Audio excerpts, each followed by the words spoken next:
బంగాళాకి అవతలే ఉంచారు. మీ బంగాళా లోపలికి ఎప్పుడు అనుమతి ఇచ్చారు మీరు? ఎందుకు 7 కంచెలు దాటుకొని రావాలి. లేదండి, నేను ఒక పార్టీ సాధారణ మీరేం సాధారణ కార్యకర్త పార్టీ సాధారణ కార్యకర్త. మీరు గట్టి వాయిస్ ఉన్న లీడర్, వెళ్ళిపోతారు. సాధారణ కార్యకర్తకు కూడా జగన్మోహన్ రెడ్డితో మాట్లాడాలని ఉంటుందిగా. నేను సాధారణ కార్యకర్త. ఈసారి పట్టించుకుంటాడు 2.0లో. సార్ జగన్మోహన్ రెడ్డి గారే స్పష్టంగా చెప్పాడు, ప్రతి కార్యకర్త ఇంట్లో పెద్దన్న పాత్ర నేను పోషిస్తాను అని.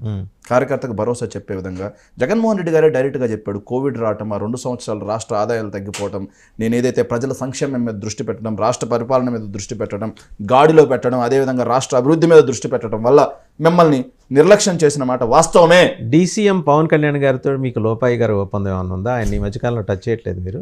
ఎవరు ఎందుకు టచ్ చేయట్లేదు? అసలు పవన్ కళ్యాణ్ గారిని మేము టచ్ చేయడం కాదు సార్, పాపం పవన్ కళ్యాణ్ గారు తన శాఖనే టచ్ చేయట్లేదు. 4 రోజులు అయిందంట సార్ ఆయన శాఖలో ఆయన సమీక్షలు చేసి. ఇంకో విషయం ఏంటంటే పాపం నిజంగా దారుణం సార్, ఇది బాధపడుతున్నాను సార్. ఆయన మా ప్రత్యర్థి అయితే అయ్యి ఉండొచ్చు, కానీ చాలా బాధపడుతున్నాను సార్ నేను. ఏంటంటే సార్, ఆయన ఎంతకాలం 10వ తరగతి ఫెయిల్ అయితే తర్వాత అత్యవసర మార్కులు చెప్పారండి. ఆయనే చెప్పాడు కదా సార్, నేను 10వ తరగతి ఫెయిల్ అయ్యాను, తర్వాత కలిపిన మార్కులతో పాస్ అయ్యాను. ఆయనే కదా సార్ చెప్పాడు చాలా వేదికల్లో. ఎంతకాలం పాస్ అయితే ఆయన 10వ ర్యాంక్ ఇచ్చి అవమానపరచడం న్యాయమా అని చెప్పి నేను అడుగుతున్నాను సార్ టీడీపీ పార్టీ.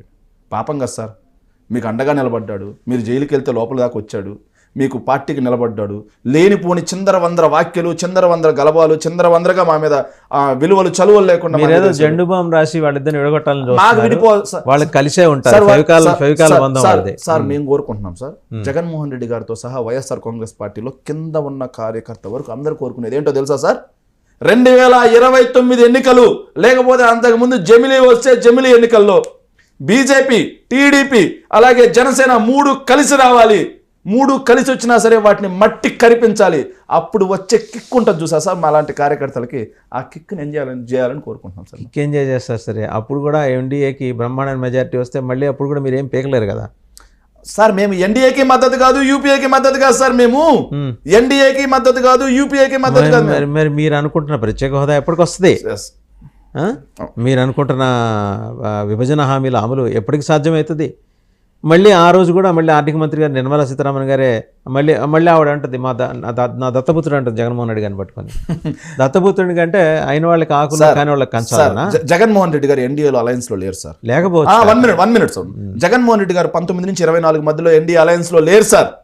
కానీ 12,000 కోట్ల రూపాయలు ఏదైతే బడ్జెట్కి సంబంధించి మన రెవెన్యూ లోటుకు సంబంధించి రావాల్సిన డబ్బులు వచ్చాయి సార్.